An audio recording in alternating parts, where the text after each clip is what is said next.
William Bill Lazetich is living the American dream. Born October 16, 1916, Bill is one of 9 children to Peter and Mary Lazetich. Immigrants from Serbia, Peter and Mary settled in Anaconda, operating a small dairy farm. Bill's athletic, star athlete at Anaconda High School. In 1934, the Wonder Team, as they were called, win a state basketball championship. His skills land him a scholarship at the University of Montana, where he would go on to win 9 varsity letters in 3 sports. That's the most you could win at the time. Bill earned the first ever Grizzly Cup for his skills in athletics, academics, and service to the community. It's a great life for the youngster from Anaconda. In fact, he's one of the very few to have a car to drive on campus.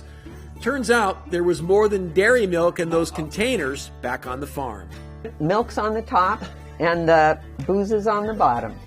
And that's what came in those milk jugs. False milk jug? Oh, yes, false milk. Well, they used to talk about Grandpa Lazetich being able to take a 5-gallon, and he's just stocky.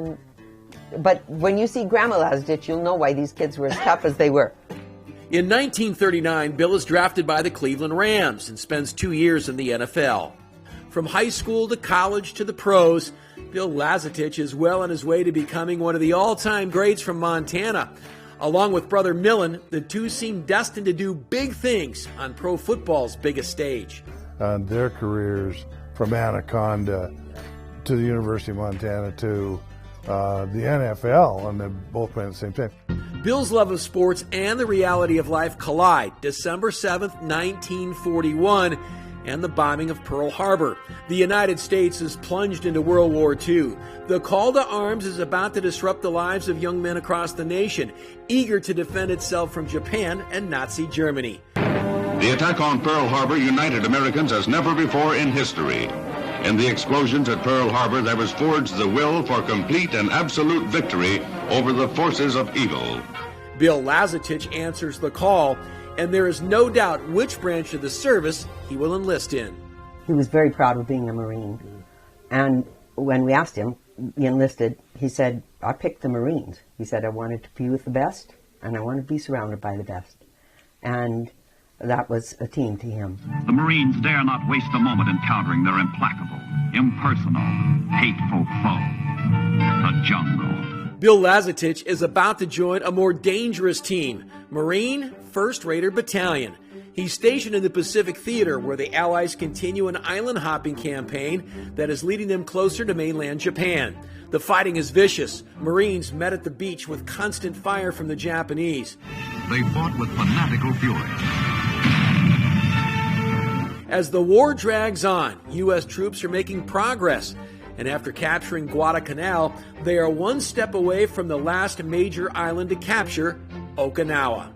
Life on Guadalcanal is tedious, a staging area for what looms ahead.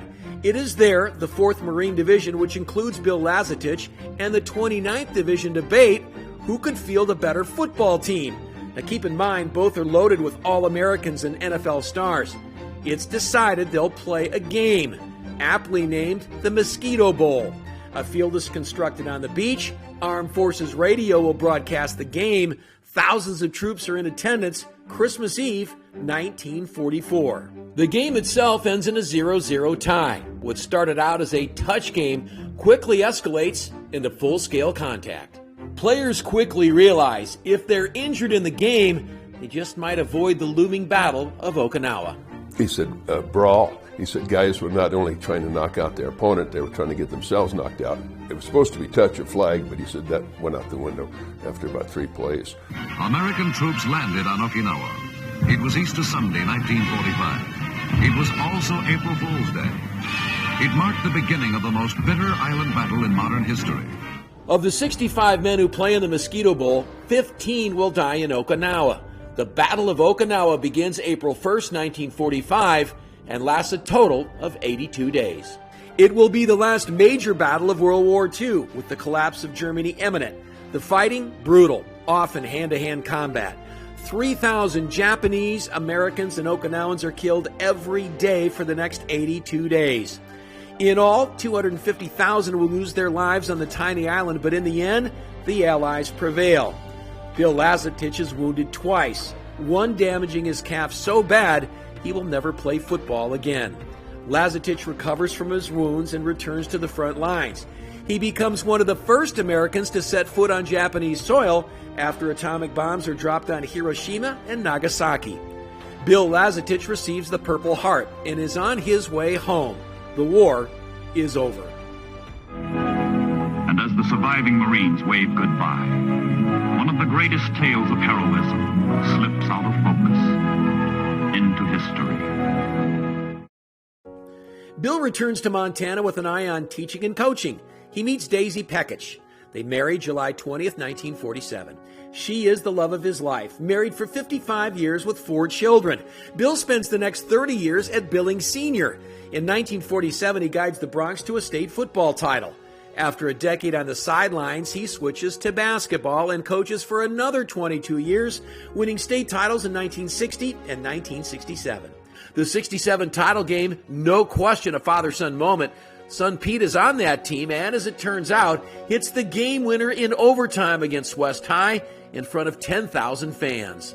It was fun. It was great, and it was fun playing for my dad and winning an issue at Hall. Everybody in the state knew him, they knew us, and so, like I say, when we showed up, we should have got a piece of the action because they turned out to see us, and we had some great ball players. For Pete Lazetich, that game just a prelude to a remarkable career of his own.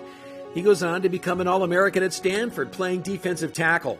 In 1972, he's selected in the second round by the San Diego Chargers in the NFL Draft, the 36th pick overall. Named to Stanford's All-Century team, Pete retires in 1977, his last season with the Philadelphia Eagles. Along with 2 state titles, Bill Lazetich wins over 300 games as the head coach of the Bronx. Never does he make mention of his time in World War II in Okinawa. To the players, he was simply coach. He didn't talk about his experience in the war. He didn't talk about a lot of his past. Really didn't know a lot about his football history.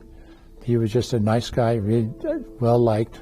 Like many servicemen and Marines at that time, I don't think not a lot of people wanted to talk about the war, and he was one of them. So it was just a matter of fact. It wasn't emotional for him. He said, "Hey, I just saw a lot of terrible things, a lot of death, and I just don't want to talk about it." One of his sisters told me once, because he didn't talk about it, when he did come home, he lived upstairs for a while. She said, "We just heard him pace.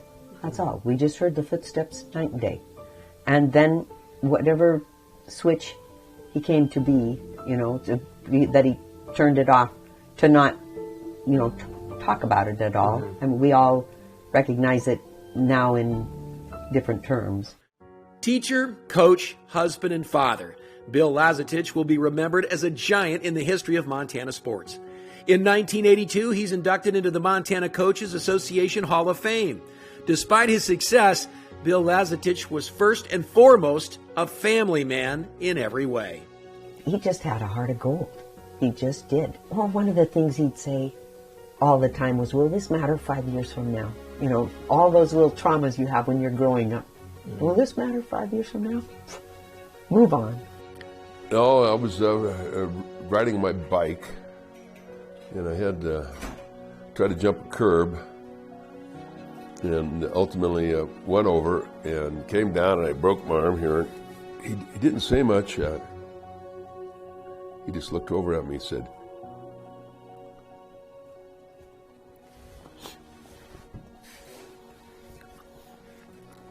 He just looked over at me and said, "You big clown."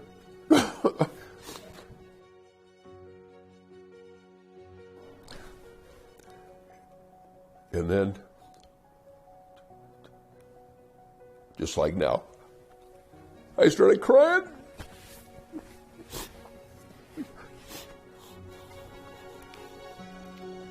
In 2016, the Montana Pro Football Hall of Fame held its first induction ceremony. That first class included Bill, his brother Millen, and son Pete. As Hall of Fame Chairman Rick Holmes recalls, the Lazetich family celebration was one for the ages. What we didn't expect was a Lazetich family reunion on our stage. More than a few. And it lasted for, must have been 10, 15 minutes, but everybody enjoyed it. because everybody in the family had something to say, and they were glad to hand in each other, and it was a lot of fun. Bill Lazetich died November the 18th, 2009. He was 93 years old. The United States is a nation of immigrants bound together by the prospect of freedom. It brought his parents here from Serbia. Bill fought for his country and survived, returned home to teach and coach, influencing hundreds of young athletes along the way. Bill Lazetich, someone to remember and honor this Veterans Day. Chris Byers, Nonstop Local.